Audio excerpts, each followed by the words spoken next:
All right, we back. We back, man. What's going on? What's going on? It's your boy Troy. It's your boy Sean. Hey, we back tapped in again. Tapped in. Sorry for the delay tonight. Couple technical difficulties, but we back in the building. No doubt. Small things to a giant. Yeah, small things to a giant, man. That's it. We back. We back, man. Oh, it's shaping up, man. Shaping up. Yeah, I got a bone to pick with y'all, man. What's that? Man, I got a bone to pick with y'all, man. All right, what's up? What's up? Congratulations on your win. Mm-hmm.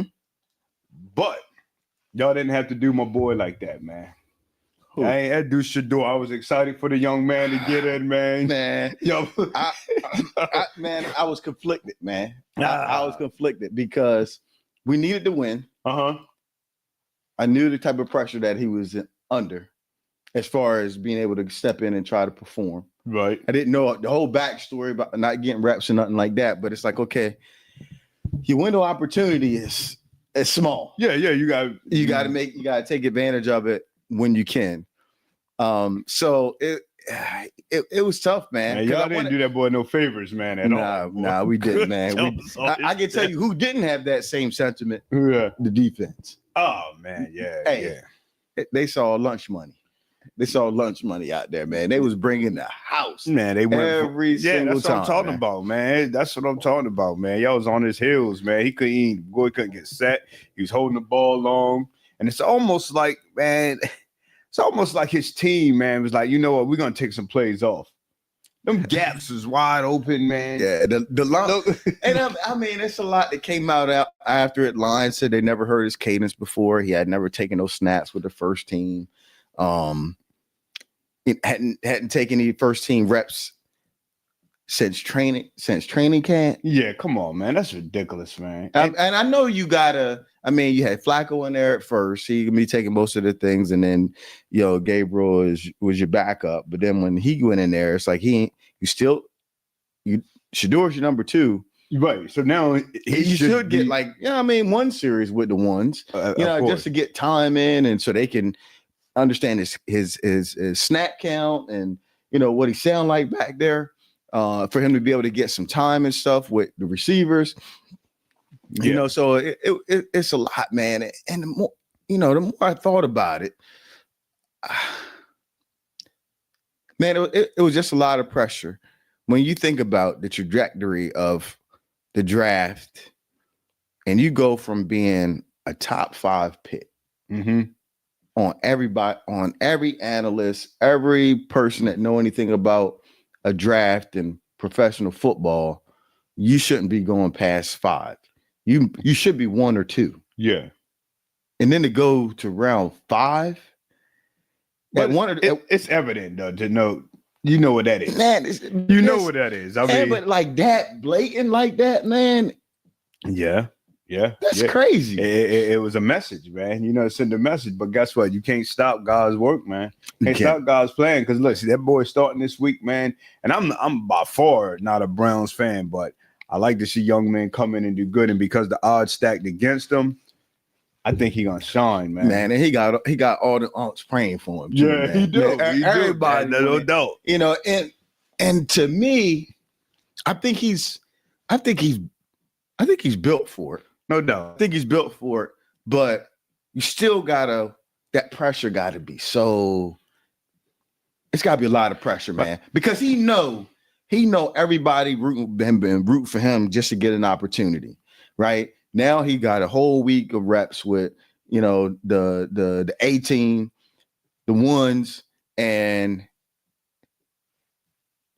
there's people out there that's just waiting for him to fail. Yeah. But there's also people out there that just want him to ball out. That's it. And I'm one of them. I'm one of them too. I mean, I'm just thankful they're not playing us this week. If he got anything in him like his dad got, then he gonna be all right. Because think about it, week after week, I used to think of him as like the Muhammad Ali of the football field, because he's gonna talk his noise, but he's gonna get out there and he's gonna back it up. And then they hated it. Like, we're gonna make a rap song. He gonna do whatever, but you're not gonna stop me. You're not. And if he got that in him, it's over. It's a wrap. And as much as I knew we needed to win that game, I was still looking for is he gonna be able to make some plays? And if you really unobjectively look at it, he actually made some really good plays. Glimpses. Oh, he gave some good glimpses, man. One guy, he threw a touchdown pass in the end zone. Yeah, dude just had to hold on to it. That's had to hold on to it.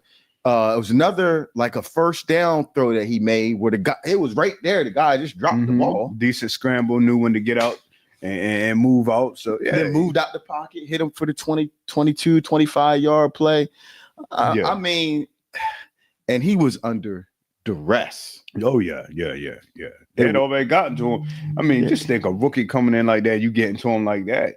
It's easy to fake a injury. Right, like, man, take me up out of here. And he did all of that after he threw a pick. Yeah. So that was already in his hand. Yeah.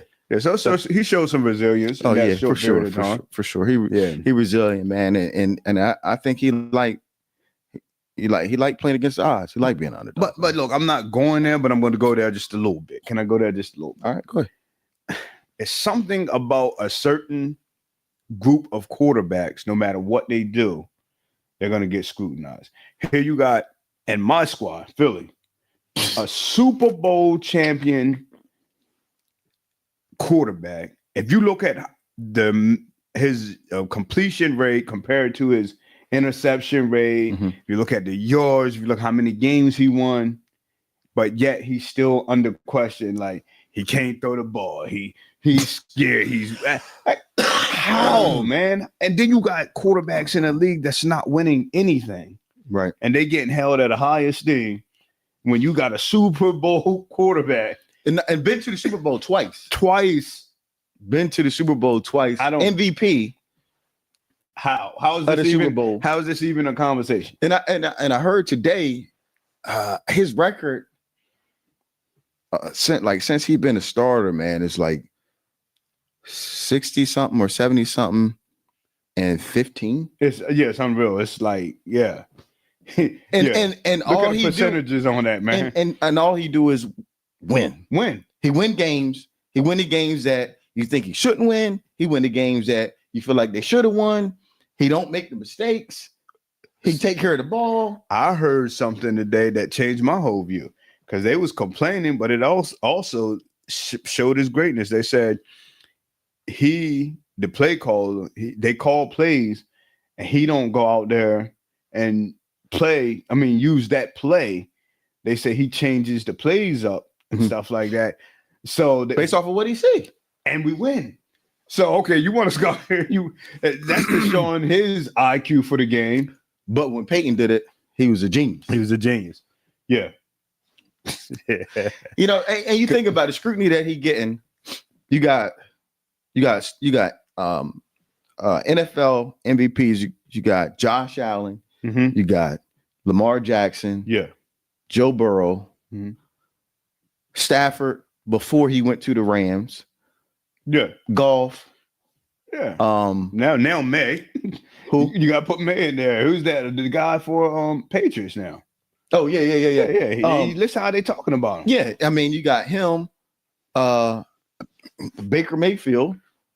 Right. I mean, none of them. They're not winning anything. They're not winning anything, but they're not getting the scrutiny that he gets. Man, they get praised. That's my point. Okay, so it's evident, but we know what it is. All right. Yeah. Cool. So we're gonna move. We're gonna move on to your boys, man. Do that. I mean, what y'all back? Should your boys stay going longer? Who that? Bron? Yeah. My boys. Well, I'm a Laker fan, man. Yeah, I'm a Laker fan. I'm not a Bron fan. But hey, man, nah. Bron coming back, man. He got something to prove, man. Right. All right. He got something to prove. But I mean, what y'all was 9-3? Yeah. Without him? Yeah. I mean, it's young man sport, man. It's a young man sport up and down. For basketball, LeBron's ain't getting older. Even though he's been, he's been great, man. But the game's slowing down. I mean, his game is slowing down. Yeah, because it's up and down, up and down, up and down. I don't care about your physics. You can't defy Father Time, man. That's just one thing you can't do, all the time. Man. He win all the time. He win all the time, man. But I still think he has something to contribute. But I don't think he can be like a Russ or somebody else that's okay with being coming off the bench. He's not gonna do that. But you think about it. What if he what if he actually went and played his probably natural position? What if he went to the 4? It would give him new life, wouldn't it? I mean, he'd be the most athletic 4 in the league. Yeah. But I don't see him. I don't know if he can play. He's played so long, dominating the ball and the ball being in his hands. I don't know if he can find himself in the game without touching the ball that much. He has to have his hands on the ball. That's just part of his game. That's his game. Yeah. That's pause, man. That's Okay, pause, man. Come on. Okay. Pause, man. Pause. All right. Yeah. But it's interesting, man. Because I mean, then you got KD balling out in Houston. Yeah. Balling out. But I'm curious. I mean, this NBA season, man, it's gonna be very interesting. I'm rocking with the Spurs, man. I'm just rocking with the Spurs, man. Yeah. Go ahead. Yeah, I don't know. I just like the teams that's exciting to watch right now. They're one of the exciting teams to watch, man. Yeah, what Wemby is. Yeah, man, he's something. He's something else. But the only thing is he gonna be able to stay healthy? But I was thinking that he's pretty solid to be as lanky as he is, because most people that tall, lanky, they kind of brittle. He's solid, but I was looking at some of his highlights and the things he do. I'm not taking anything from him because it's amazing moves, but at his height, is it really that amazing for him to be doing it? Like some of them reverses and stuff. Like you're a smaller guy, you got hang in the air, you got time. He right there. Man. Yeah, but I mean, like, still at 7'6" to have the coordination of to catch a alley oop and know that you're not gonna be able to finish on this side, so you're gonna come under and reverse it on the other side. I mean, he got a finesse type of game, but it's really the coming down on the break, full speed, pull up, 3 jumper. Coming down on the break, back now. You know, pity pat, step back, 3. Like, come on, what are you doing, man? You're 7'6", man. Yeah, you ain't supposed to be doing that. No, 7'6", man. Right. 6'7", maybe. You know, you be doing that, but not 7'6", man. Not 7'6". Yeah.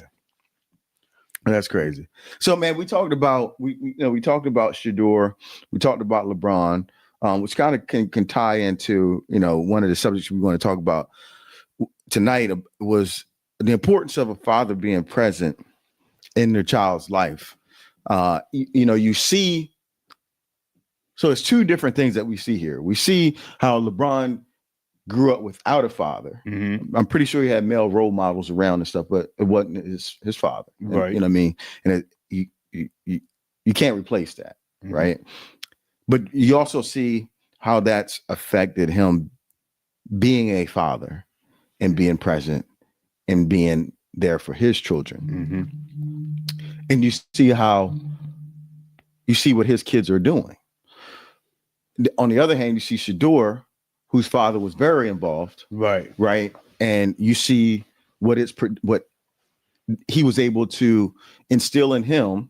I mean, he's not Deion athletic, but he was able to give him those intangibles. Oh yeah. The insight, the work ethic. No doubt. And those things that help him prepare and propel into this stage of his life. Oh yeah. But just on a day-to-day basis, the average guys, I seen, a local guy had a post today. Shout out to the Tex if he watching this.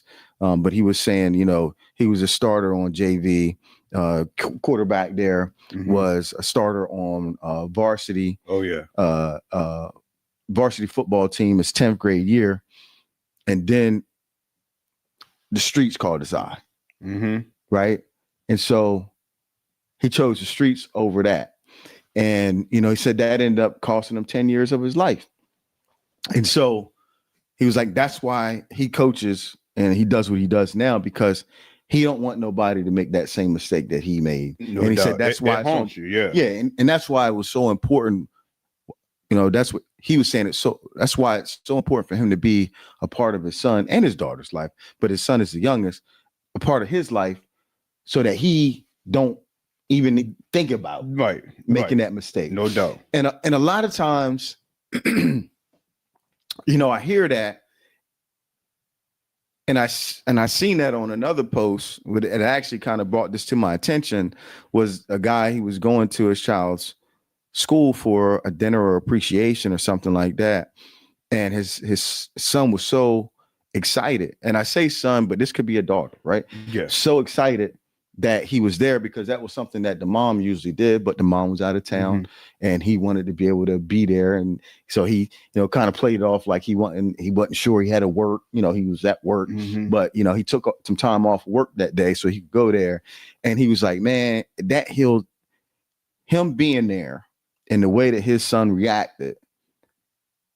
He didn't break down then, but when he was telling the story, like he was in tears because he was like, man, I do what I do for that because I never had that feeling. Like the pride that the son had, and like, yo, my dad here, look at my dad. And he was like, my grandfather was 10 toes down. He was always there when he could. He said, but it wasn't my dad. Right.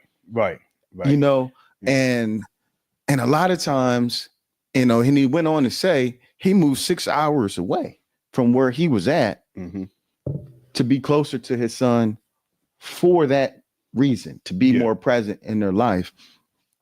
And, so like for you, I know you're present, but how important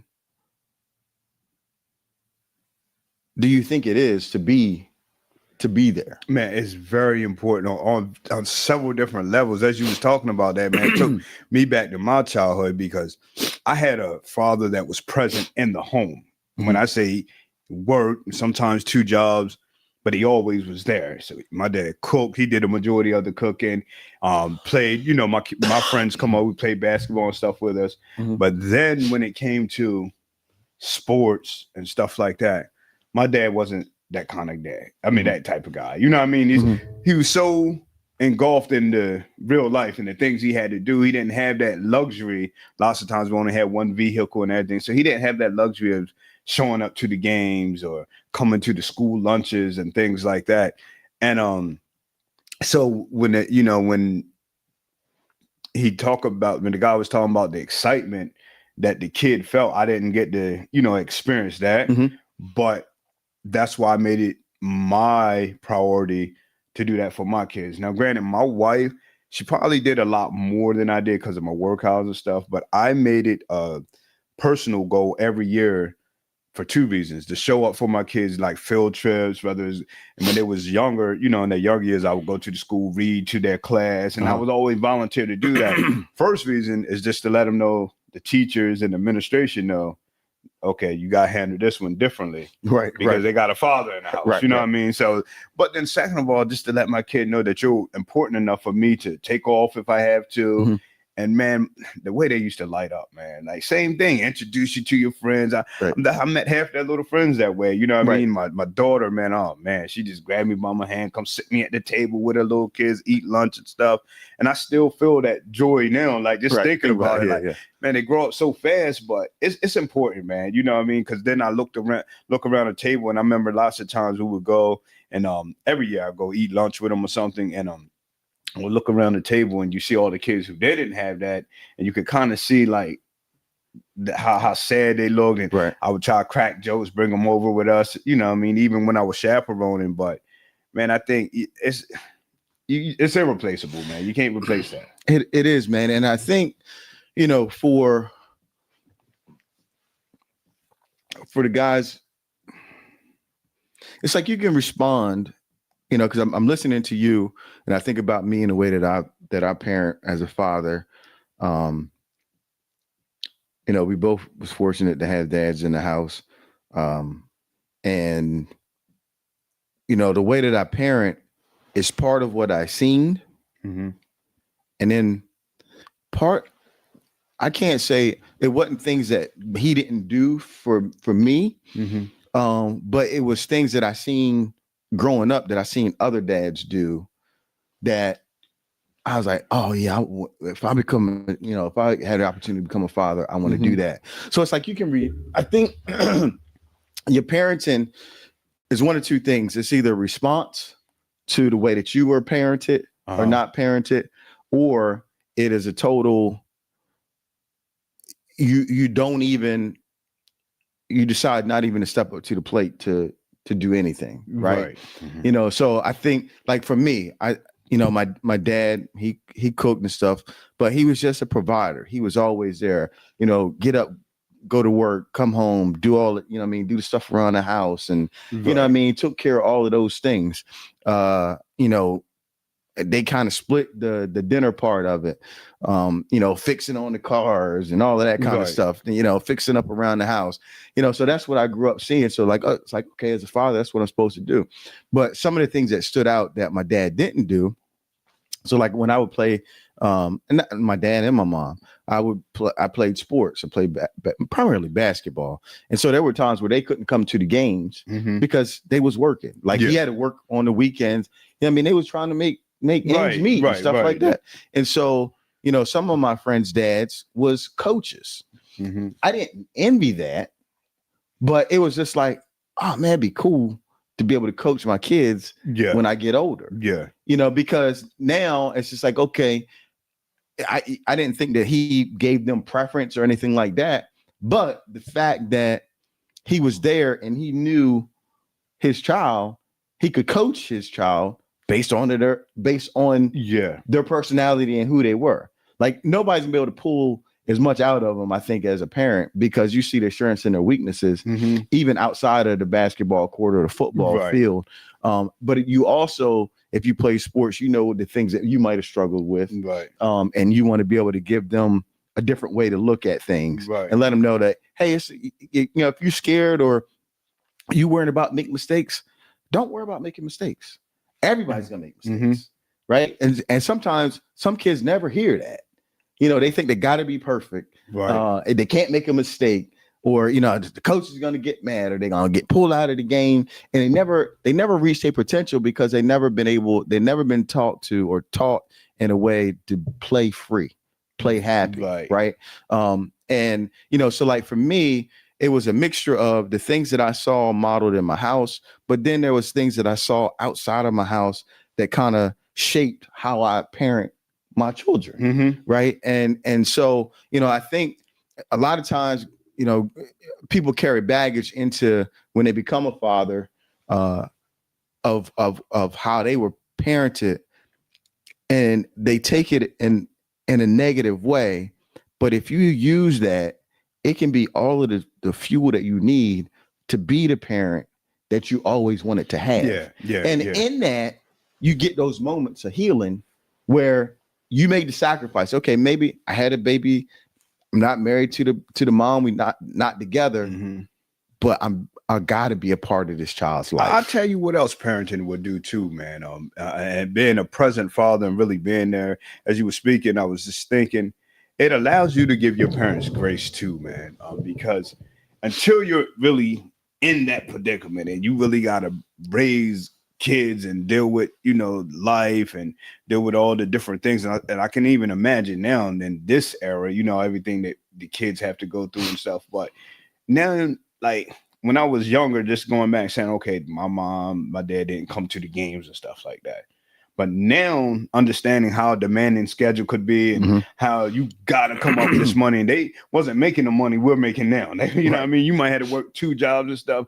So as I get older and start parenting now, I don't have that resentment, or I don't feel that way, because I said, okay, they was doing the main thing. Right. You know what I mean? Okay, this was extra. Thank you for letting me go and play. But I don't blame, you know. So I think as we parent, we start to give our parents grace, because it's a lot of things, man, that change over time. It is.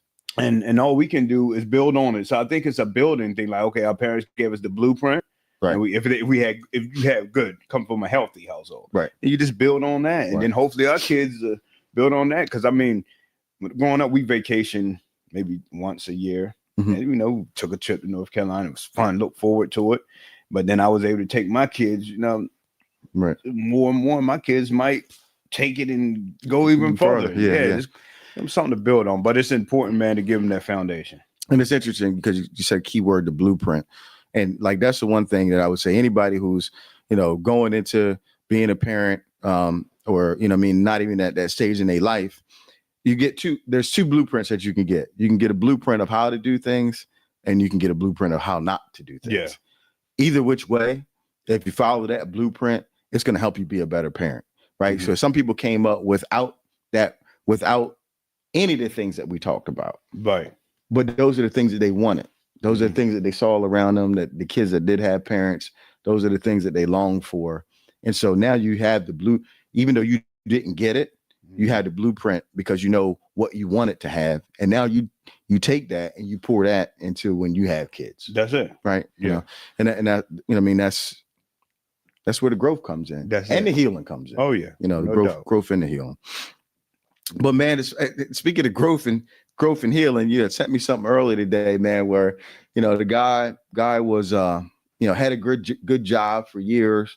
You know, he said he was making like $6,000 a month or a week or something like that. And he was tithing his 10%, and, you know, got let go from the job, and, you know, things got tight. And so he went back to the church to ask him to help with his electric bill. And it wasn't even the whole amount. I think it was like $320, and he was asking them for $200. Yeah. And you know, they was like, and you know, then he totaled up how much he had tithed over the time that he had been going to the church. And, you know, it was like over $19,000 that he had tithed to the church. And you know, he said he went to the church, and they told him, unfortunately, at this time, you know, we can't, church not in a position to be able to help you. And, you know, he said, okay. And so the next week he ended up getting a job, making more money than what he was making before. He said, but he's done tithe. He said, you know, instead of paying that $750 in tithes, I'm just going to save it up for a rainy day. I mean, what's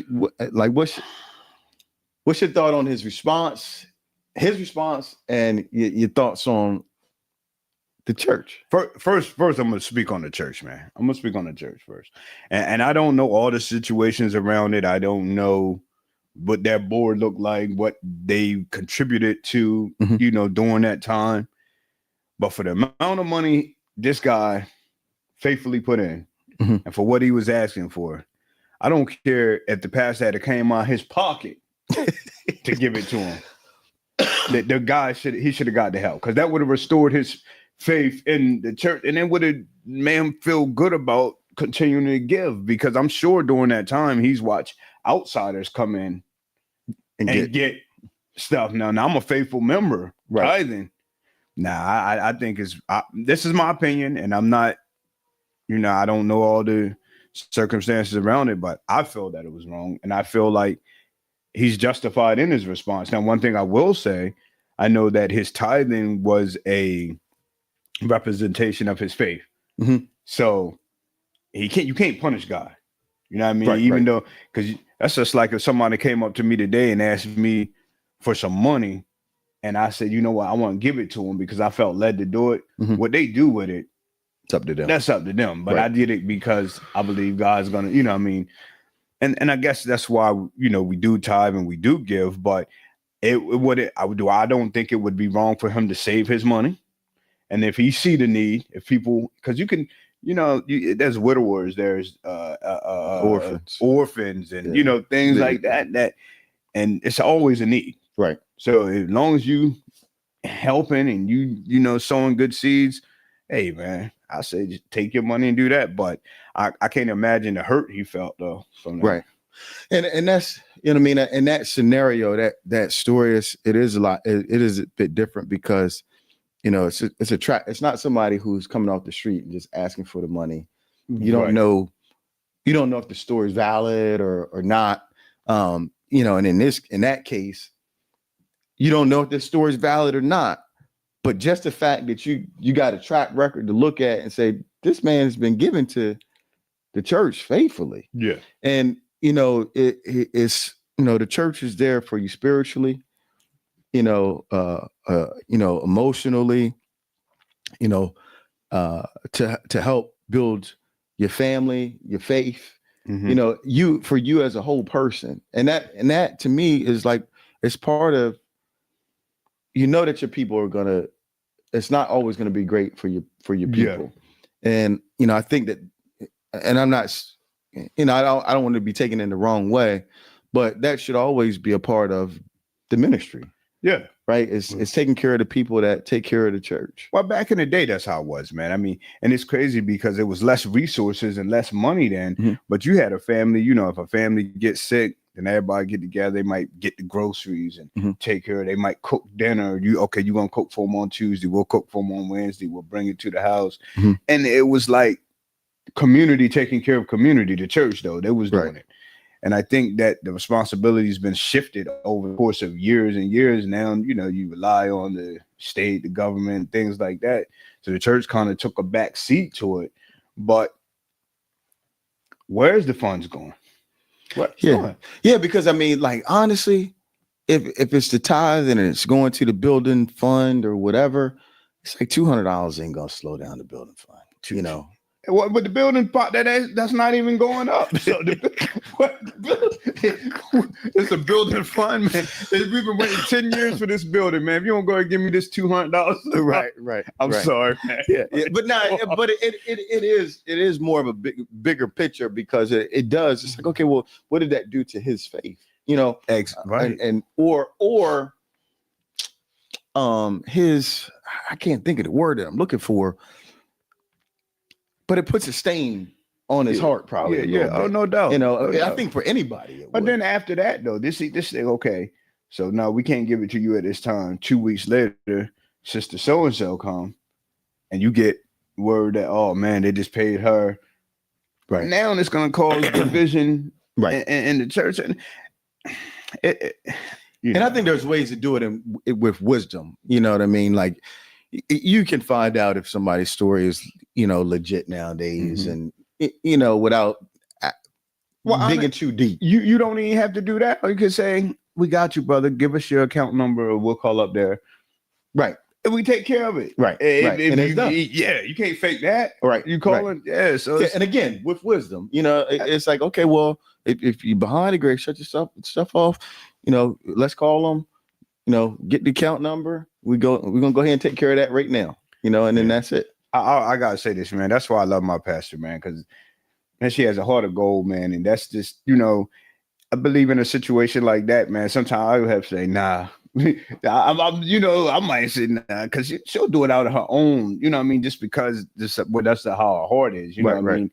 But to see somebody that's in your ministry, a part of your flock, and they've been giving that kind of money, man, because honestly, he was making more money than a lot of the other people probably was making in the congregation at the time. So you noticeably see what he's been contributing. Yeah. And to me, it's not even about the money. It's about the heart. He was like, that was an outward expression of how he was feeling on the inside. So if his tithe was, $10, he still gave. He still sacrificed. He still sacrificed his 10% of whatever he was making, to help support the church and whatever they felt like they needed to do with that money. And so that part of it's a heart thing to me. I mean, and that's pretty much it, man. Yeah. So we're gonna go off the rails for a little bit. Cause we going straight from tithing to widows. Yeah. Well, we just talked about widowers. Yeah, they out there. They out there. Yeah. So we go from that to widowers. So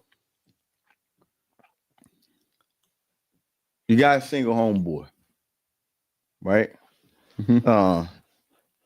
And you pass away. And 2 years go by and you in heaven looking down and your homeboy about to get married to your wife. Good God. Oh, man. How you feeling, man? Man, I think I might lose my spot in heaven, man. I might have to relocate. You might have to relocate. Nah, but man, it's crazy because I was I think what's Matt Barnes, they was talking about that. It was on there. No, it was the pivot. The pivot, yeah. On the pivot, they was kind of saying that, and that guy made a valid point though. still, while I think certain things is off limit, man. You my Right. homie, man. Nah, we not touching that. We not doing that. You know what I mean? You Right. You promoted the well, you been Right. so you stay in that status. You know what I Right. mean? But he was saying if he had to choose somebody, he said he know his friends. He said he only hangs around solid dudes or guys that's like him. You know what I mean? So he was like, he would be at peace knowing that she had a good guy, knowing that he would, he had rapport with the family, he had rapport with the kids, he knew what the guys stand for. Mm-hmm. But in the same breath, if you knew that he was that solid at stand for, why would he even want your wife? Right. Yeah. Nah, I mean, he like you said, he could be unk status, and he could be the eyes and the the ears. Like, oh sis, I don't know if old boy, you might want to check into that a little bit more. You know what I mean? Almost. But think about this though. See, because now my household, now I don't do a whole lot of you at my house all the time hanging out. But some people love company. They have their friends over all the time. Right. So that's like a familiar place to them. That's where they hang out. Mm-hmm. So as you still coming over, you still hanging out. Mm-hmm. She's crying on your shoulder. You cooking dinner. Y'all reminiscing about your homie and all that. That time that you spending there, man, is he about to be in heaven with me. That's what's about to happen. I'm turning into a ghost, man. I'm coming back, man. Like, about to be in heaven with me. So is that just married, or let's say you're not married though? You just That's your homeboy. It's your homeboy. Man, loyalty goes. Loyalty goes across the board. Across the board, man. Just some things you just don't do. But is it wrong? Oh, you say, okay? That's because that's from your moral compass, from your. But is it really wrong? Well, she's a widow. She's legally able to. To me, yeah, it's wrong. It's wrong. Yeah. I don't know how. I mean, I don't know how which other way to slice it. Because to me, then at some point in time, it's hard for me to believe that you wasn't thinking something. It's like if you look at her like she your sister, she always got to be your sister. It don't change, huh? No, but because I'm gone now she don't look like my sister. I don't feel that way. Hold on, you ever heard the saying? You change the way you look at things, and the things you look at will change. So, during your homies while he's living, you looking at her from a sister standpoint. And so your mind is already boom, boom, boom. Because it's been the other way around. Now, it's been females way before I got married. Yeah, but it's been females who you look at and you like, oh man, yeah, she's nice looking, she got it going on. And then come find out she's hooked up with somebody that you're cool with. Mm-hmm. And then they get married and stuff. You don't look at them like, anymore. You look at it as that's your man's girl, and that's it. That's it. So why? But I'm saying the way you look at it changed because your loyalty changed. She married your homeboy. Yeah, your loyalty is to your homeboy. So now it's just like, okay, it's billions of other women out here. Right. This one's off. She's done. This is all. But she didn't change in the way she looked. She didn't change in the way she laughed. Right. Her status changed. So that's the same thing on the flip side, though. Nah, the status. The same thing on the flip side. So. I'm just being devil's advocate right now, man. yeah. Because now I'm trying to go because you like okay. So what other? So in the Bible it say if you was married, even if the husband died, that you still married. And if you marry again, you commit an adultery. That's old Testament, man. Man. But that's what he said? Yeah. I ain't saying he said that. Nah, because you're gonna want your wife to be happy years and years and years down the road. I want to be happy, but not with your homie. Yeah, right. Not with your homie. Yeah. Now, what about acquaintances? See, that's different. Because you got homies, and then you got jokers that know you, somebody you might have done business with, somebody. but they don't owe you a loyalty. Correct. I mean, really, we're giving our opinion from a living standpoint. We did. You did. So, Right, what's right. it to you? You know what I mean? Yeah. For sure. I don't know. That's it. That's an interesting one. But I don't know how women feel about that. You know, that would be a good one. That would be a I good one. would love to see how the ladies feel about that. Because it's strange because sometimes, because even when you think about it, I'd like to know the stats on if there is that happens, like a widow, a spouse passes away. I wonder who gets remarried faster, a woman or a man. I would say a woman. You think a woman gets married faster? I would say a woman, man, because once you're in a relationship, you domesticate for that long period of time. Mhm. I think that loneliness, and for guys, I think the freedom. I think they're like, back outside, back outside. Yeah. So let me see if I still got this.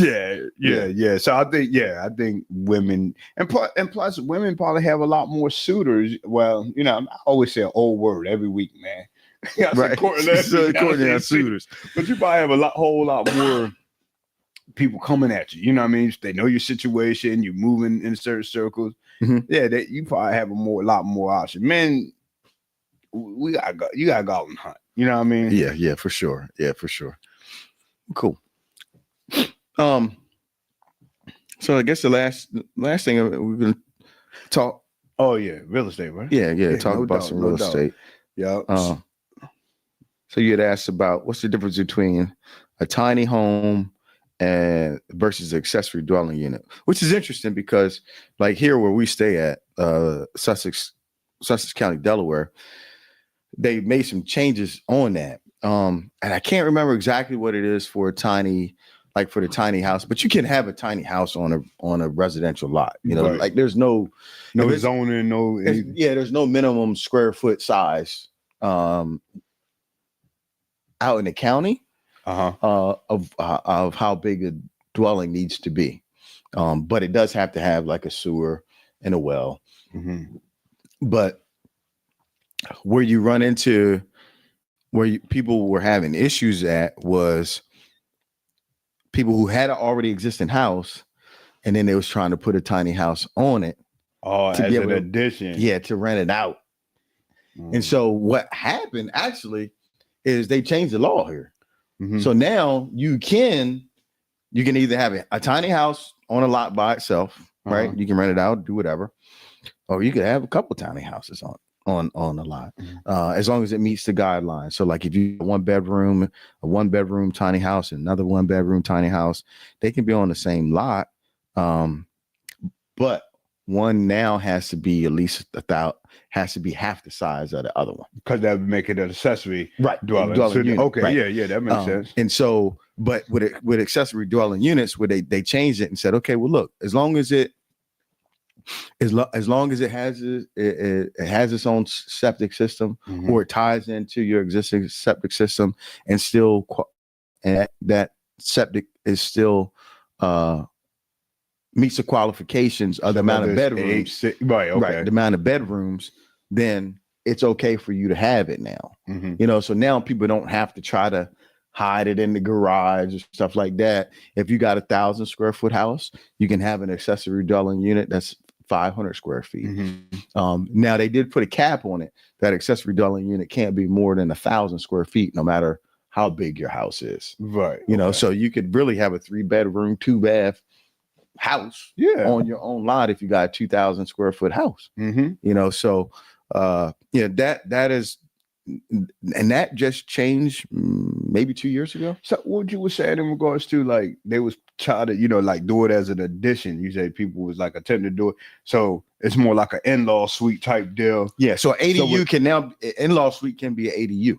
Okay, that was my name. Okay, yeah. So like people were doing that. Like a prime example where you would normally see that at is if somebody added on a like a detached garage or an attached garage. Yeah, they would try to sneak a room above the garage, and they'd have like a studio apartment or something like that up there. It really technically didn't meet the guidelines for what the county would allow then, but now it can, because if they went in there and they saw, if an appraiser, so this is where it really came in, appraiser goes into the house and they're appraising the house. If they went and saw a kitchen in the main house and then they saw a kitchen somewhere else, you'd have a problem with the appraisal, because they say, okay, this is a multifamily home.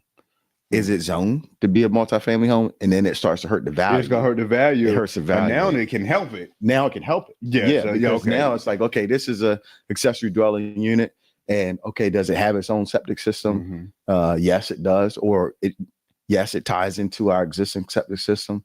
That's big enough for the amount of bedrooms that we have here, and then you're good to go. Nice. No doubt. Good information. Right. Great information. So look, man, we appreciate y'all tapping in with us this week. We'll be back next week.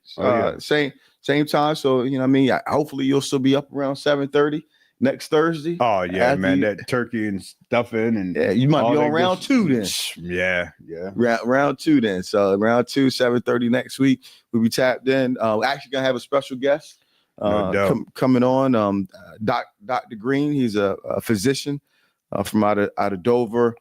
Does a lot of work out in the community, and just want to share his story, how he's impacted not only here in the States but abroad. No doubt. In multiple countries. And so, maybe that'd be something that'd be inspiring to somebody who's taking a look at this, very man. Inspirational, man. I'm looking forward, man, talking to him, man. Yeah, really great guy. So looking forward to having him here next week. So as always, stay tapped in, always like, share, subscribe, Facebook, Instagram, YouTube, TikTok. And, we always want to hear from you. No doubt. You got anything else, man? Nah, man, that's everything, man. That's it. All right, peace. We